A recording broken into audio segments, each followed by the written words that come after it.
नमस्कार मित्रों, स्वागत है आपका आपके अपने YouTube चैनल अडाना एजुकेशन पर। हम कक्षा 12 का रसायन विज्ञान पढ़ रहे थे, जिसमें हमने 2 अध्याय सॉलिड स्टेट यानी ठोस अवस्था और सॉल्यूशन यानी विलीन जो है कंप्लीट कर लिए थे। और पिछले 2-3 दिनों से क्या है कि एक तो आपके जन्माष्टमी की छुट्टी आ गई और फिर 2 दिन से क्या कि बिल्डिंग के अंदर जो कुछ रिपेयरिंग का काम चल रहा था, जिसकी वजह से शोरगुल ज़्यादा था। इसके कारण मैं क्लास जो है वो शूट नहीं कर पाया था। आज हम पढ़ेंगे तीसरा अध्याय 12th केमिस्ट्री का, जिसका नाम है वैद्युत रसायन यानी इलेक्ट्रोकेमिस्ट्री। उसको लेकर आज हम चर्चा करेंगे। आज का जो वीडियो है एक बेसिक वीडियो रहने वाला है, जिसके बारे में हम एक सामान्य चर्चा करेंगे। छोटा वीडियो होगा। तो आइए आज की कक्षा हम प्रारंभ करते हैं। देखिए, आज का जो आपका जो अध्याय रहने वाला है यानी लेसन 3 जो है, जिसका नाम है वैद्युत रसायन इलेक्ट्रोकेमिस्ट्री, जिसे हम इंग्लिश में कहते हैं वैद्युत रसायन। ठीक है, इस अध्याय के अंदर अपन क्या पढ़ेंगे? देखो, इस अध्याय में हम बात करेंगे। सबसे पहले अपन बात करते हैं कि वैद्युत रसायन होता क्या है, इलेक्ट्रोकेमिस्ट्री किसे कहते हैं। देखिए, रसायन विज्ञान की वह शाखा जिसमें विद्युत ऊर्जा और रासायनिक ऊर्जा, 2 ऊर्जा की बात कर रहा हूं मैं। एक तो विद्युत ऊर्जा और दूसरी कौन सी? रासायनिक ऊर्जा। यानी रसायन विज्ञान की वह शाखा जिसमें विद्युत ऊर्जा और रासायनिक ऊर्जा के संबंध और एक दूसरे में परिवर्तन का अध्ययन किया जाता है, उसे हम क्या कहते हैं? वैद्युत रसायन कहते हैं। यानी 2 चीजें आती है यहाँ पर। एक तो कौन सी ऊर्जा?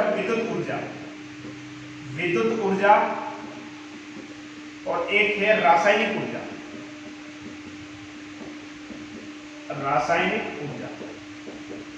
ठीक है।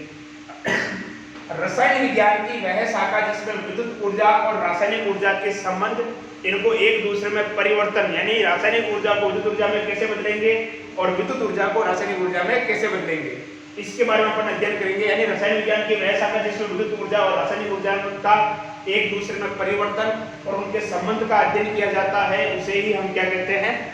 वैद्युत रसायन कहते हैं। अब देखो, ये कार्य कैसे होता है, यानी विद्युत ऊर्जा को रासायनिक ऊर्जा में और रासायनिक ऊर्जा को विद्युत ऊर्जा में कैसे बदलते हैं। तो इसके लिए देखो, एक उपकरण अपन काम में लेते हैं, एक युक्ति जो हम काम में लेते हैं उसे अपन कहते हैं सेल। रासायनिक ऊर्जा को विद्युत ऊर्जा में और विद्युत ऊर्जा को रासायनिक ऊर्जा में बदलने के लिए जिस युक्ति का अपन उपयोग करते हैं उसे हम क्या कहते हैं? सेल कहते हैं। सेल जो है देखो 2 प्रकार के हैं। 2 प्रकार के सेल अपन आपके कोर्स के अंदर पढ़ेंगे। कौन कौन से? एक तो आता है विद्युत अपघटनीय सेल, और दूसरा आता है विद्युत रासायनिक सेल। विद्युत लिख लो या विद्युत लिख लो, विद्युत रासायनिक सेल। ठीक है। तो वैद्युत रसायन क्या हो जाएगा कि रसायन विज्ञान की वह शाखा जिसमें विद्युत ऊर्जा और रासायनिक ऊर्जा के संबंध और इनको एक दूसरे में परिवर्तन का अध्ययन किया जाता है, उन्हें हम क्या कहते हैं? वैद्युत रसायन कहते हैं। और इन दोनों ऊर्जाओं का एक दूसरे में जो परिवर्तन जो होता है वो किसके द्वारा होता है? सेल के द्वारा होता है। तो जो सेल जो है आपके कोर्स में जो 2 सेल अपन जो पढ़ेंगे, एक तो कौन सा है? वैद्युत अपघटनीय सेल और दूसरा है वैद्युत रासायनिक सेल। अब बात करते हैं विद्युत ऊर्जा के बारे में। देखो, ऐसे पदार्थ जिनके अंदर क्या होगा? विद्युत धारा का प्रवाह होता है। ऐसे पदार्थ जिनके अंदर क्या होता है? विद्युत धारा का प्रवाह होता है, उसे अपन क्या बोलते हैं? चालक कहते हैं। ऐसे पदार्थ जिनके अंदर क्या होता है? विद्युत धारा का प्रवाह होता है, उसे हम क्या कहते हैं? चालक कहते हैं। ये तो यार ये इंक नहीं बड़ी मार करके ये चली नहीं रही, इंक तो बराबर है, कंप्लीट रखा करो यार। क्लियर? तो यहां हम बात करेंगे सबसे पहले चालक के बारे में। नीचे से जाओ, ये इनके अंदर भी करके लाओ, ये चली नहीं रहा है, ये ग्रीन वाला। देखिए, अपने बात करते हैं चालक के बारे में कि चालक जो है कितने प्रकार के होते हैं, उसको लेकर हम बात करते हैं। चालक क्या होते हैं ये अपन पहला जो अध्याय है उसके अंदर अपन बात कर चुके हैं। यानी ऐसे पदार्थ जिनमें विद्युत धारा का प्रवाह होता है उन्हें हम क्या कहते हैं? चालक कहते हैं। ठीक है। अब देखते हैं चालक के बारे में बात करते हैं। जो चालक जो है 2 प्रकार के हैं। एक तो कौन सा चालक? धात्विक चालक। यार ये सारी। और दूसरा है वैद्युत अपघटनीय चालक।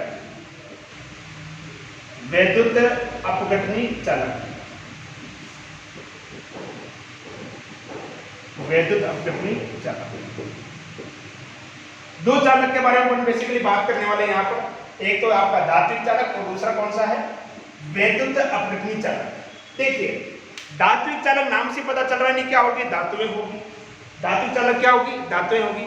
और धातु में जो इलेक्ट्रॉन, धातु में जो धारा का जो प्रवाह होता है, धातु में जो विद्युत धारा का प्रवाह होता है किसके कारण होता है, इलेक्ट्रॉन के कारण होता है। ठीक है, यानी इनमें जो धारा का जो प्रवाह होगा, धात्विक चालक में जो धारा का जो प्रवाह होगा किसके कारण होगा, इलेक्ट्रॉन के कारण होगा। किसके कारण होगा, इलेक्ट्रॉन के कारण। यानी धारा प्रवाह किसके कारण होती है, इलेक्ट्रॉन के कारण होती है। ठीक है, धारा प्रवाह इलेक्ट्रॉन के कारण होती है, इलेक्ट्रॉन के कारण। ठीक है, उसी प्रकार से जो विद्युत अपघटनी जो चालक होते हैं, यानी जो विद्युत अपघट्य होते हैं, विद्युत अपघट्य वो होते हैं जो आयनों में क्या हो जाते हैं, टूट जाते हैं। ठीक है, तो वैद्युत अपघटनी जो चालक है इनमें धारा प्रवाह किसके कारण होती है, आयनों के कारण होती है। धारा प्रवाह आयनों के कारण होती है, धारा प्रवाह आयनों के कारण होती है। क्लियर। देखिए धात्विक चालक में जो धारा का जो प्रवाह होगा किसके कारण होगा, इलेक्ट्रॉन के कारण होगा। जबकि विद्युत अपघटनी चालक जो है इनमें धारा का जो प्रवाह होगा किसके कारण होगा, आयनों के कारण होगा। क्लियर। अब देखिएगा जो धात्विक चालक है, धारा प्रवाह के दौरान इनमें किसी प्रकार का कोई परिवर्तन नहीं होता। धात्विक चालक जो है इनमें धारा प्रवाह के कारण दौरान या जब इनमें धारा का जो प्रवाह होता है, विद्युत धारा का जो प्रवाह होता है, तो इनमें किसी प्रकार का परिवर्तन नहीं होता। ऐसे थोड़ी कि मान लो कि आपके पास मान लो एल्यूमिनियम का तार है और जैसे हमने उसमें के अंदर विद्युत धारा प्रवाहित की वो चांदी का हो गया या सोने का हो गया, ऐसा होता है कभी? यानी किसी प्रकार का कोई परिवर्तन नहीं होता है। ठीक है, जबकि इनमें क्या होता है, धारा प्रवाह के दौरान क्या होता है, इनका क्या होता है, अपघटन हो जाता है। इनका क्या होता है, यानी ये आयन में क्या होता है, विभक्त हो जाते हैं। यानी अपन लिखते हैं कि इसमें किसी प्रकार का परिवर्तन नहीं होता है, इसमें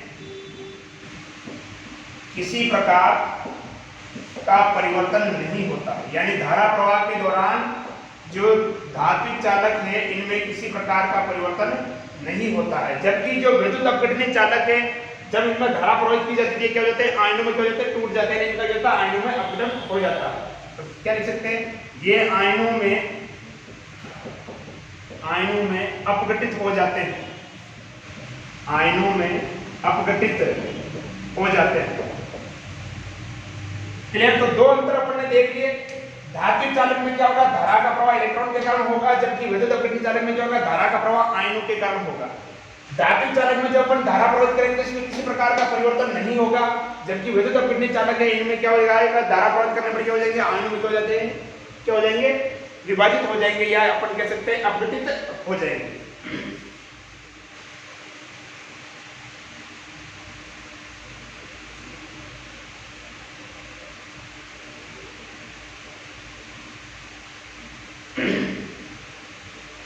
अगला देखिए, बात करते हैं ताप के प्रभाव की। इसकी बात करते हैं ताप के प्रभाव की। अपन जानते हैं ताप बढ़ाने पर क्या होता है, प्रतिरोध बढ़ता है। ताप बढ़ाने पर जो धातुएं जो होती है, जितनी भी धातुएं होती है, ताप बढ़ाने पर उनका जो प्रतिरोध होता है, यानी आर, जिसे आर के द्वारा अपन जिसको दर्शाते हैं, प्रतिरोध क्या होता है, बढ़ता है। और प्रतिरोध किसे कहते हैं, जो धारा के बहने का क्या करता है, विरोध करता है। जो धारा के बहने का करता है विरोध क्या कहलाता है, प्रतिरोध।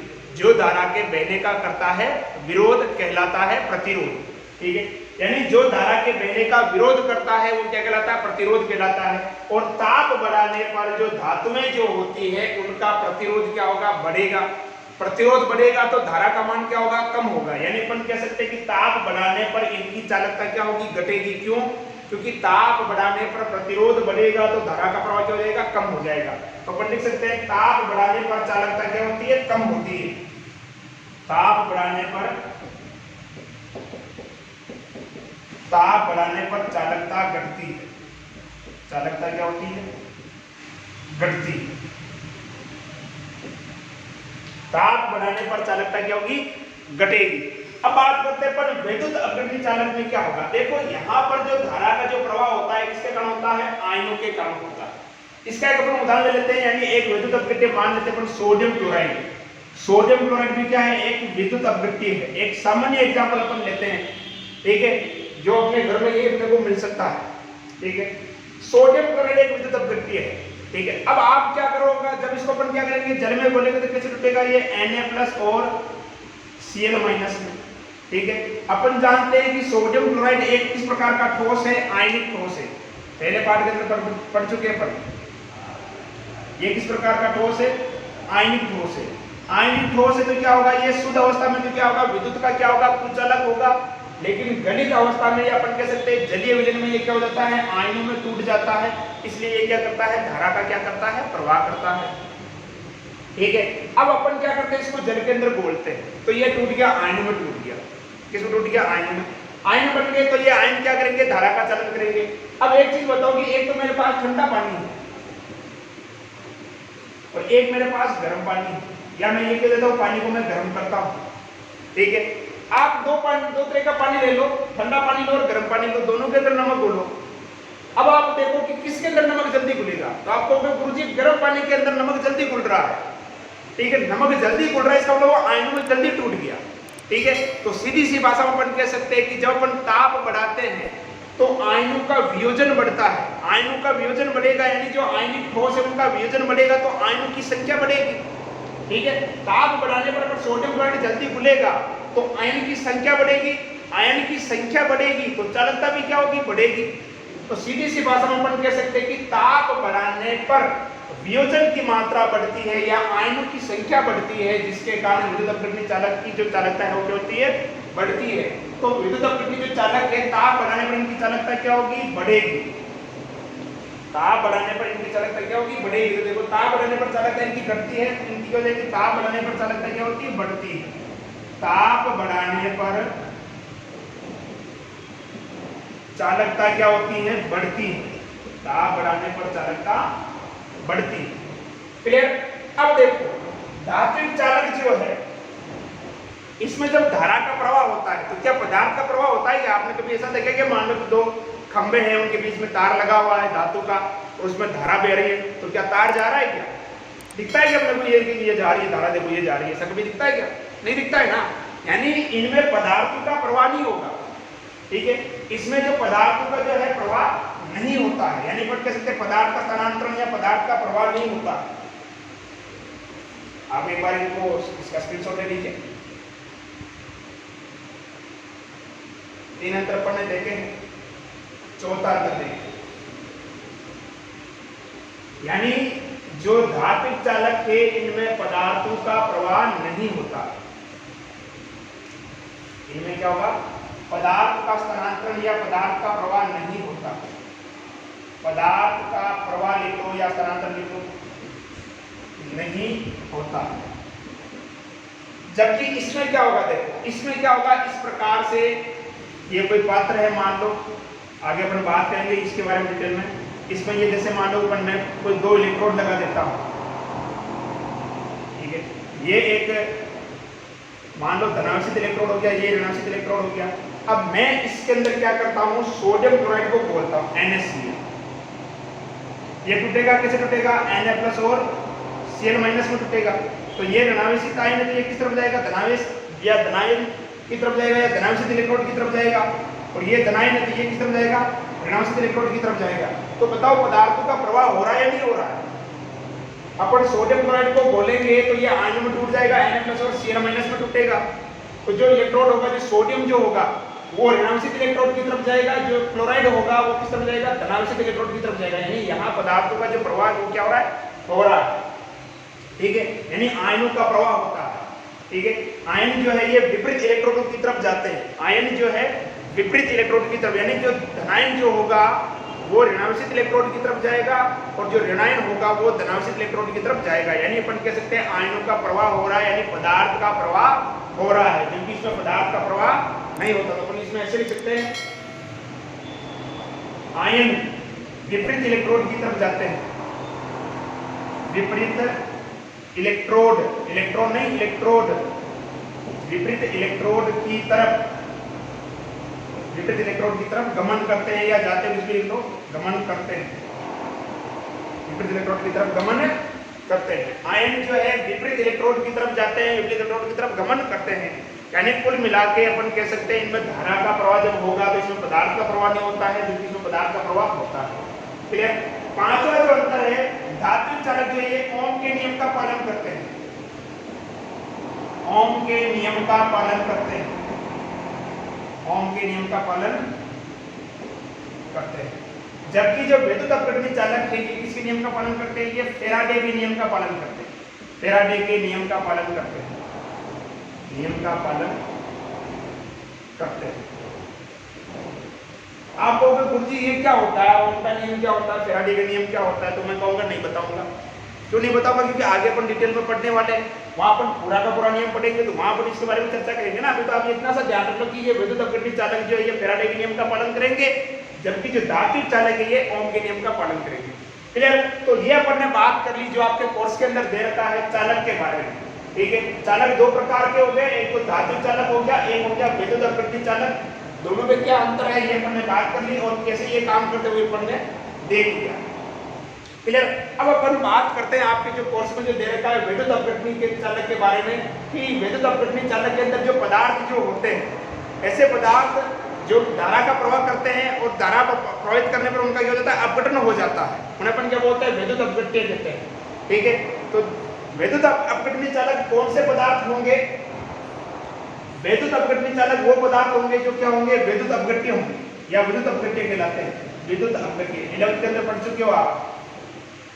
विद्युत अपघट्य जो होते हैं, विद्युत अपघट्य ही क्या है, विद्युत अपघटनी चालक। विद्युत अपघट्य ही क्या है, विद्युत अपघटनी चालक है। गुरुजी थोड़ा बता दो इनके बारे में, चलो देखते हैं विद्युत अपघट्य क्या होते हैं। ये दो प्रकार के होते हैं विद्युत अपघट्य।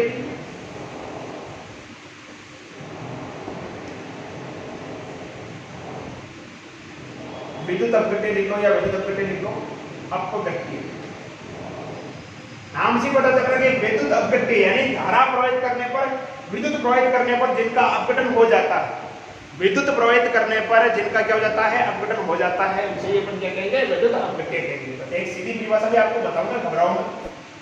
ठीक है, ये दो प्रकार के होते हैं, एक तो होता है प्रबल विद्युत अपघट्य। कौन सा होता है, प्रबल विद्युत अपघट्य, और एक होता है दुर्बल विद्युत अपघट्य। इंग्लिश में बोलते हैं इनको इलेक्ट्रोलाइट, इंग्लिश में क्या बोलते हैं, इलेक्ट्रोलाइट। ठीक है, स्ट्रॉन्ग इलेक्ट्रोलाइट और वीक इलेक्ट्रोलाइट। तो विद्युत अपघट्य किसे कहेंगे, ऐसे पदार्थ जिनमें धारा प्रवाहित करने पर उनका क्या हो जाता है, अपघटन हो जाता है। ऐसे पदार्थ जिनमें विद्युत धारा प्रवाहित करने पर उनका अपघटन हो जाता है, उसे हम क्या कहते हैं, विद्युत अपघट्य कहते हैं। क्लियर। अब विद्युत अपघट्य जो है ये दो प्रकार के होते हैं, एक तो प्रबल विद्युत अपघट्य, एक होता है दुर्बल विद्युत अपघट्य। क्लियर। तो विद्युत अपघट्य क्या हो जाएंगे, ऐसे पदार्थ जिनमें धारा प्रवाहित करने पर उनका अपघटन हो जाता है, उन्हें हम क्या कहते हैं, विद्युत अपघट्य कहते हैं। दो प्रकार के होते हैं, एक तो प्रबल विद्युत अपघट्य, दूसरा दुर्बल विद्युत अपघट्य। प्रबल विद्युत अपघट्य किसे कहेंगे, ऐसे पदार्थ, ध्यान दीजिएगा, प्रबल विद्युत अपघट्य ऐसे पदार्थ जिनमें धारा प्रवाहित करने पर उनका पूर्ण रूप से वियोजन हो जाता है, यानी जो पूरी तरह से आयनों में टूट जाते हैं, पूरी तरह से वियोजित हो जाते हैं। ठीक है, ऐसे पदार्थ जिनका पूर्ण रूप से क्या हो जाता है, वियोजन हो जाता है, उन्हें हम क्या कहते हैं, प्रबल विद्युत अपघट्य। और ये इसका क्या हो जाएगा, उल्टा हो जाएगा, यानी ऐसे पदार्थ जिनका पूर्ण रूप से वियोजन नहीं होता है, पूरी तरह से आयनों में नहीं टूटते हैं, यानी आंशिक वियोजन होता है, 100% ये जो है आयनों में वियोजित नहीं होते हैं, उन्हें हम क्या कहते हैं, दुर्बल विद्युत अपघट्य कहते हैं। क्लियर। प्रबल का क्या हो जाएगा, पूर्ण रूप से वियोजन होगा, पूरी तरह से आयनों में टूटेंगे, जबकि दुर्बल जो है पूरी तरह से आयनों में नहीं टूटेंगे। क्लियर। अब इनके उदाहरण की बात कर लेते हैं। देखो जितने भी जो लवण जो होते हैं, साल्ट, वो सब क्या होता है, प्रबल विद्युत अपघट्य होते हैं। ठीक है, जितने भी जो लवण है सब क्या होते हैं, प्रबल विद्युत अपघट्य होते हैं। क्लियर। इसके अलावा प्रबल अम्ल, प्रबल अम्ल भी क्या होगा, प्रबल अम्ल क्या होगा, प्रबल विद्युत अपघट्य होगा। ठीक है, जैसे मान लेते हैं अपन HCl हो गया, H2SO4 हो गया, HNO3 हो गया। इस प्रकार से जो प्रबल अम्ल जो है, प्रबल अम्ल क्या होते हैं, प्रबल विद्युत अपघट्य। इसी प्रकार से प्रबल क्षार यानी NOH हो गया, KOH हो गया। ये जो प्रबल क्षार है, ठीक है, ये भी क्या होता है, प्रबल विद्युत अपघट्य होता है। अगली अपन बात करते हैं दुर्बल विद्युत अपघट्य के बारे में। जो दुर्बल अम्ल होंगे जैसे बोरिक एसिड H3BO3,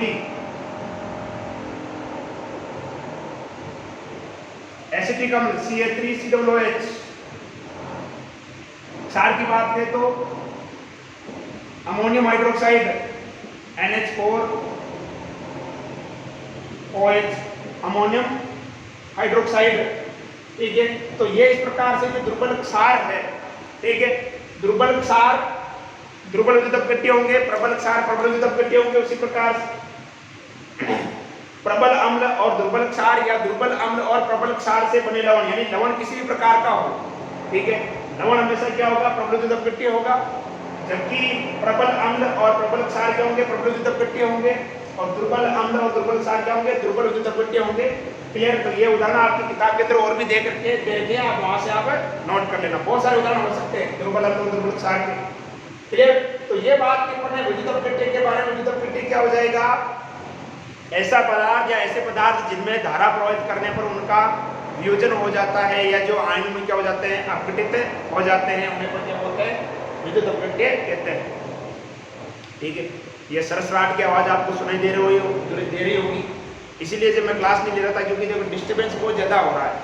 ठीक है। अभी ये मशीन ऊपर चल रही है, कल तो यहाँ नीचे चल रही थी प्यास वाले रूम के अंदर ही, इसलिए बहुत ज्यादा आवाज हो रही थी, शोरगुल बहुत ज्यादा हो रहा था, इसलिए मैंने क्लास रिकॉर्ड नहीं की थी, ताकि ना तो मुझे पढ़ाने में मजा आएगा ना आपको पढ़ने में मजा आएगा, फालतू में आपका भी टाइम वेस्ट होगा, मेरा भी टाइम वेस्ट होगा। इसलिए मैंने सोचा 1-2 दिन रुक जाए, वो अच्छा है। ठीक है। तो विद्युत अपघट्य के बारे में बात कर ले अपन प्रबल और दुर्बल के बारे में। अब अपन बात करते हैं कि ऐसे कौन से कारक है। ये तो देखो एग्जाम के अंदर उदाहरण तो शायद ही बहुत कम चांस में पूछे जाते हैं, आगे तो कभी पूछा नहीं उदाहरण। क्लियर। अब अपन बात करते हैं ऐसे कौन से कारक है जिसकी वजह से ये विद्युत अपघट्य की जो चालकता है वो प्रभावित होती है। ये इंपॉर्टेंट है, हेडिंग लगा लीजिएगा, विद्युत अपघट्य चालक की चालकता को प्रभावित करने वाले कारक। विद्युत अपघट्य चालक की चालकता को प्रभावित करने वाले कारक समझिएगा ध्यान से, कौन कौन से कारक जो है इसकी चालकता को प्रभावित करते हैं। सबसे पहला लेता हूं मैं आयनों के मध्य आकर्षण। आयनों के मध्य आकर्षण समझिएगा ध्यान से, ये क्या होता है। आयनों के मध्य आकर्षण की बात कर रहे हैं। जैसे मान लेते हैं कि मेरे पास कोई दो पदार्थ है या दो AB और CD। क्लियर।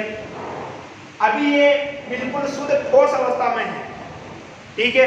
विद्युत अपघट्य एक प्रकार के क्या होते हैं, आयनिक यौगिक होते हैं। क्या ये ठोस अवस्था में तो धारा का चलन करेगा, आप कहोगे सर नहीं करेगा। अगर इसमें धारा का प्रवाह करवाना है तो इसको अपने को पानी में घोलना पड़ेगा, यानी इसका विलयन बनाना पड़ेगा, इसका भी क्या बनाना पड़ेगा, विलयन बनाना पड़ेगा। अब देखिए इनके बीच में जो आकर्षण है, यानी जब ये टूटता है A और B, इनके बीच में जो आकर्षण है, ये आकर्षण क्या है, अधिक है। और C और B के बीच में जो आकर्षण है, ये क्या है, कम है। तो बताओ पहले कौन टूटेगा, पहले कौन टूटेगा, जिनके बीच में आकर्षण कम होगा वो पहले टूटेगा। भैया आकर्षण कम है यानी दुर्बल है, ये आकर्षण दुर्बल है तो ये पहले टूट जाएगा। जबकि इनके बीच में जो आकर्षण है क्या है, प्रबल है, तो ये पहले नहीं टूटेगा, यानी उसको थोड़ा समय लगेगा। ठीक है। यानी अपन कह सकते हैं कि यदि आयनों के मध्य अगर आकर्षण कम है तो उसका वियोजन आसानी से हो जाता है, जिसकी वजह से चालकता क्या होती है, बढ़ती है। क्योंकि आकर्षण कम होगा तो जल्दी से आयन बन जाएंगे। भाई आकर्षण कम होगा तो जल्दी से क्या बन जाएंगे, आयन बन जाएंगे। और जितने जल्दी आयन बनेंगे उतना जल्दी क्या होगा, धारा का क्या होगा, प्रवाह होगा।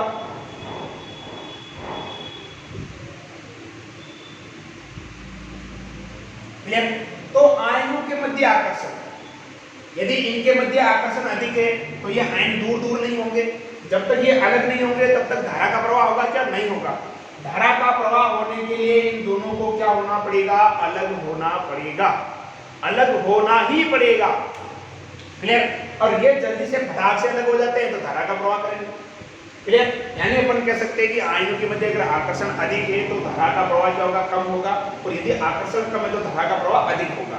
ठीक है। अब यहीं पर एक शब्द आ जाता है विलायकन ऊर्जा, ओब्लिक में लिख देता हूं, विलायकन ऊर्जा। देखो विलायकन ऊर्जा किसे कहेंगे, समझना ध्यान से। मेरे पास एक पात्र है, मैंने इसके अंदर मान लो जल भर लिया, अकेला जल है, कुछ भी नहीं है। और पिछले अध्याय में अपन ने पढ़ा था कि अकेला जल क्या है, विलायक कहलाएगा। यानी ये क्या हो गया, विलायक हो गया, समझना ध्यान से, क्या हो गया, विलायक। क्लियर। अब मैं इस पदार्थ को इसके अंदर डाल रहा हूं और इसको भी डाल रहा हूं, समझना ध्यान से। क्लियर। जब मैं क्या करता हूं, AB को जल के अंदर यानी विलायक के अंदर मिलाता हूं, तो विलायक क्या करेगा, इस AB के बीच में जो आकर्षण है उस आकर्षण को तोड़ेगा। ध्यान देना, जब AB नाम का एक ठोस है, इस ठोस को मैं क्या करता हूं, इस विलायक के अंदर मिलाता हूं, तो ये विलायक क्या करेगा, इसको तोड़ेगा, यानी इसके बीच के आकर्षण बल को क्या करेगा, कमजोर कर देगा। जो विलायक है AB के आकर्षण का, जो AB के बीच में जो आकर्षण, इसको क्या कर देगा, कमजोर कर देगा, यानी तोड़ देगा। जब ये आकर्षण टूटेगा तो क्या होगा, ऊर्जा मुक्त होगी। क्या होगा, ऊर्जा मुक्त होगी। ठीक है, उस ऊर्जा को अपन क्या कहेंगे, विलायकन ऊर्जा कहेंगे। क्या कहेंगे, विलायकन ऊर्जा। ठीक है। अब बताओ, देखो आकर्षण अधिक है तो क्या जल्दी टूटेगा, क्या नहीं टूटेगा?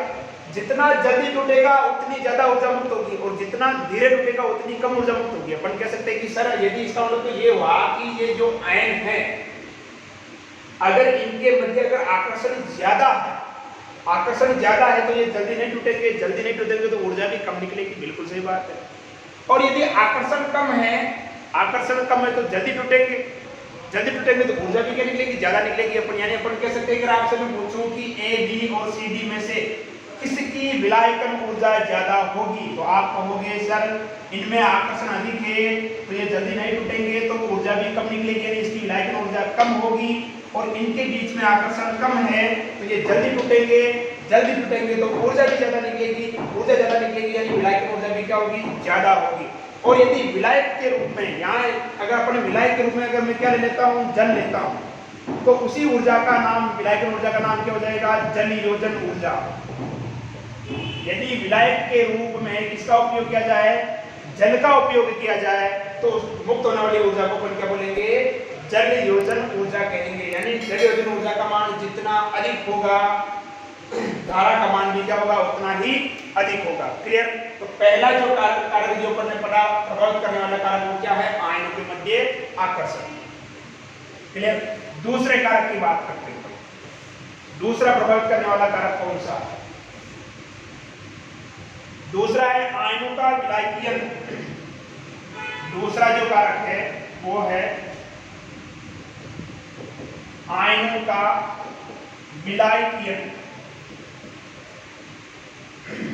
सर ये क्या होता है, आज हम इधर देखते हैं। ये एक पात्र है। अब देखो इस पूरे चैप्टर में अपने को पात्र ही लेने पड़ेंगे।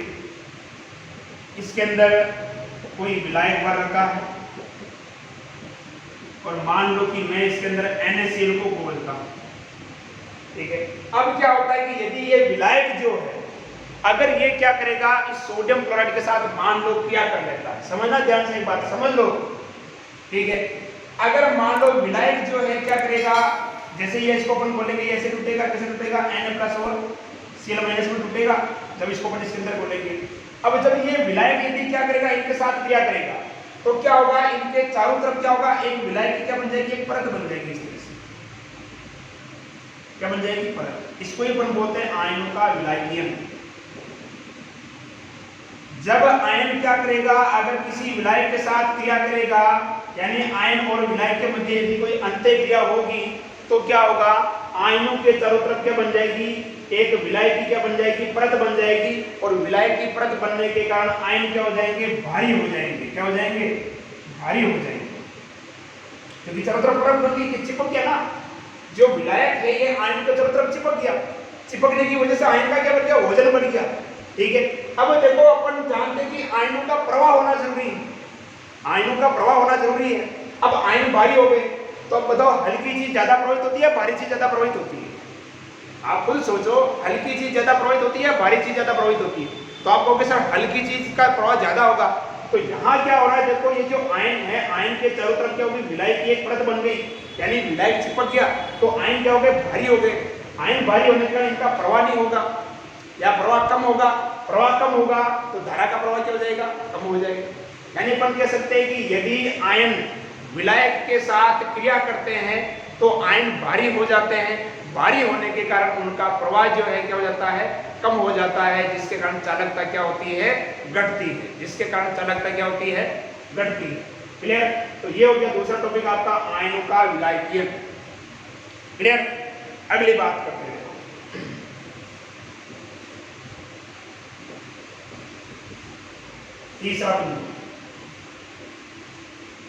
तीसरा बिंदु है विस्कासिता या श्यानता, जिसे अपन बोलते हैं विस्कासिता या श्यानता।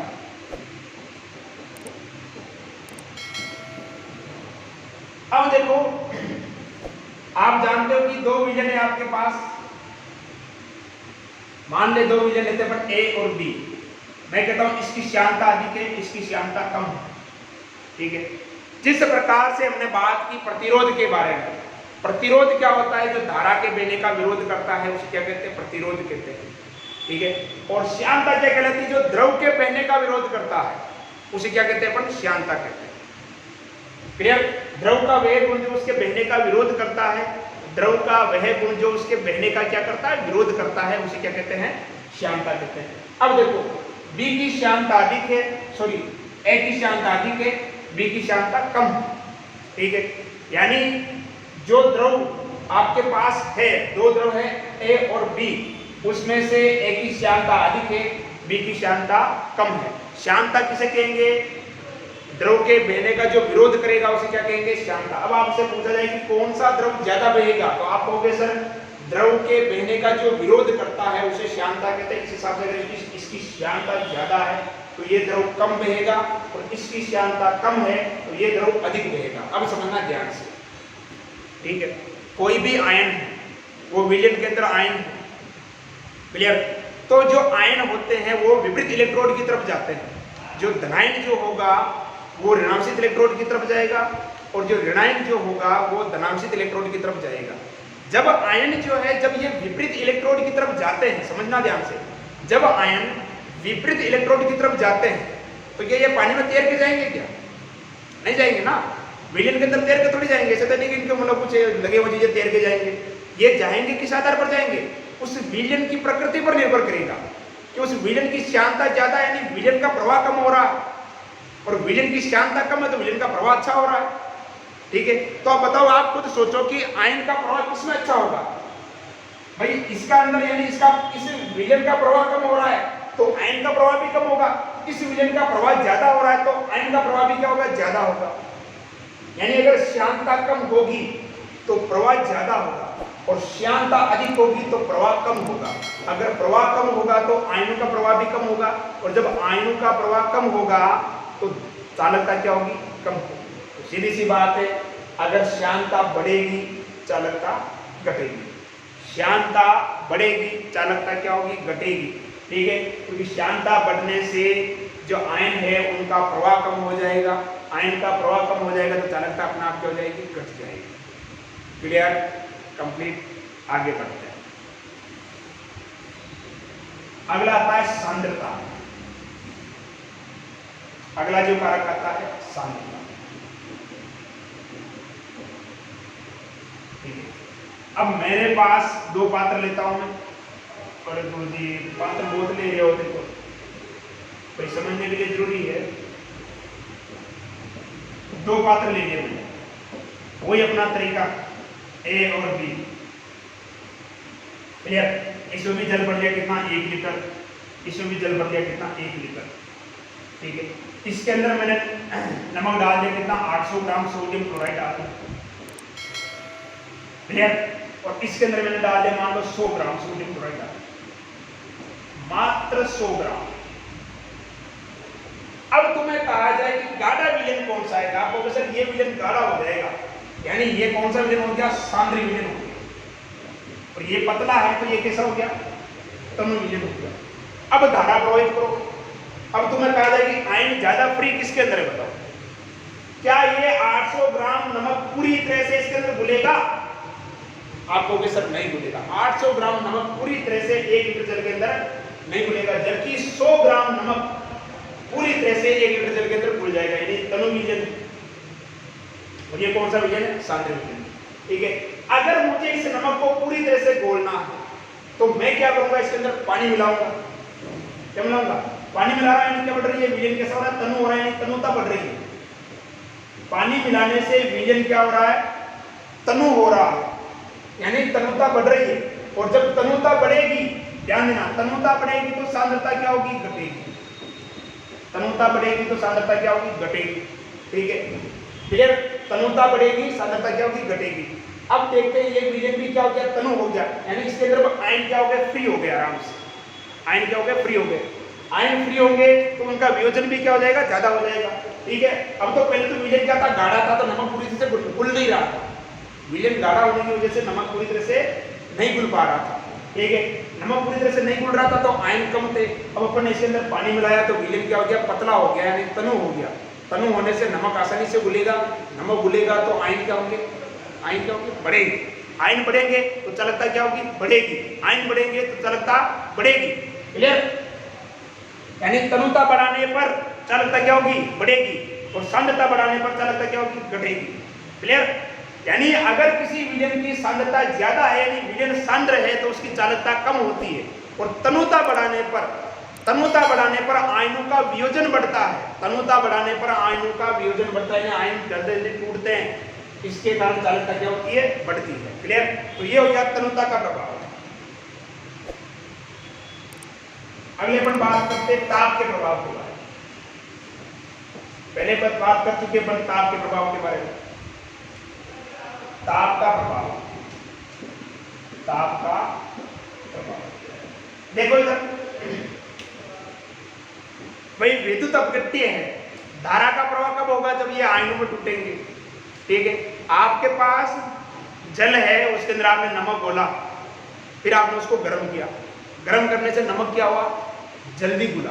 नमक जल्दी घुला, इसका मतलब वो जल्दी से जल्दी आयनों में टूट गया, यानी जल्दी आयन बन गए। जितने जल्दी आयन बनेंगे उतनी जल्दी धारा का प्रवाह होगा, है ना भाई। जितने जल्दी आयन बनेंगे उतने जल्दी क्या होगा, धारा का प्रवाह होगा। तो पहले तो अपन बात कर चुके हैं यार इसके बारे में। ताप बढ़ाने पर आयनों का वियोजन बढ़ता है। वियोजन बढ़ता है तो आयनों की संख्या बढ़ती है, और जब आयनों की संख्या बढ़ती है तो धारा का प्रवाह ज्यादा होगा। यानी सीधी सी बात है कि विद्युत अपघट्य विलयन में या विद्युत अपघट्य की जो है उसकी जो चालकता है, ताप बढ़ाने पर चालकता क्या होगी, बढ़ेगी। क्योंकि ताप बढ़ाने पर वियोजन की मात्रा बढ़ेगी। वियोजन होगा यानी अपघटन होगा तो आयनों की संख्या बढ़ेगी, और जब आयनों की संख्या बढ़ेगी तो चालकता अपने आप क्या हो जाएगी, बढ़ जाएगी। क्लियर? तो ताप बढ़ाने पर विद्युत अपघट्य की चालकता क्या होती है, बढ़ती है। ये पर बात कर चुके हैं। क्लियर? तो आज की कक्षा में इतना ही। जो नेक्स्ट क्लास है उसमें हम बात करेंगे विद्युत अपघटनीय शेल के बारे में। जो विद्युत अपघट्य जो है उनका विद्युत अपघटन किस प्रकार से होता है उसको लेकर हम चर्चा करेंगे। तो ये जो बेसिक आज हमने देखा था, इसके नोट्स भी आप बना लें। और बार याद आ गया मुझे नोट्स को लेकर, बहुत मैसेज आते हैं, बहुत कॉल आते हैं नोट्स को लेकर। देखो नीचे पट्टी चल रही है, उस पट्टी में साफ साफ लिखा हुआ है कि नोट्स और सूचनाएं प्राप्त करने के लिए हमारा जो टेलीग्राम चैनल है उसको ज्वाइन कीजिए। और फिर कह रहा हूँ मैं, नोट्स प्राप्त करने के लिए आप टेलीग्राम चैनल ज्वाइन कीजिए। मैसेज या कॉल करने की कोई आवश्यकता नहीं है, आप डायरेक्ट वहाँ ज्वाइन कर लीजिए, वहाँ आपको नोट्स मिल रहे हैं। और बच्चे कह रहे हैं कि सर नोट्स नहीं मिल रहे केमिस्ट्री के, तो देखो मैंने नोट्स डाल रखे हैं उसके अंदर। ठीक है, आप ऊपर जाके देखिए। आप अगर मान लो आज ज्वाइन कर रहे हो, अगर मान लो मैंने 1 महीने पहले नोट्स डाल रखे तो ऊपर होंगे ना, तो आप एक बार पूरे चैनल को चेक कर लो। और वहाँ जो जो नोट्स आपको चाहिए आप वो क्या कर लो, डाउनलोड कर लो। और रही बात कुछ नोट्स की, जैसे मान लो क्लियरिटी की बात करते हैं, देखो क्या कि पेज बहुत ज़्यादा, तो देखो स्कैन करने में भी टाइम लगता है। ठीक है, तो जिन चैप्टर की क्लियरिटी कम है तो वो स्पेशल चैप्टर, हम एक चैप्टर जैसे मान लो कि किसी का तीसरा चैप्टर है, तीसरे चैप्टर के नोट्स आपको साफ नहीं दिख रहे हैं, तो तीसरे चैप्टर की अलग से हम फिर से पीडीएफ बना के हम डाल देंगे। लेकिन जो मैटर जितना आपको नोट्स मिल रहे हैं वो तो आप पढ़ाई करते रहो। ठीक है, और यदि वही बात अगर आपको कक्षा पसंद आ रही है तो लाइक कीजिए, अपने दोस्तों के साथ शेयर कीजिए, और यदि आप चैनल पर नए हैं तो चैनल को सब्सक्राइब कीजिए। सुरक्षित रहें, पढ़ाई करते रहें। धन्यवाद।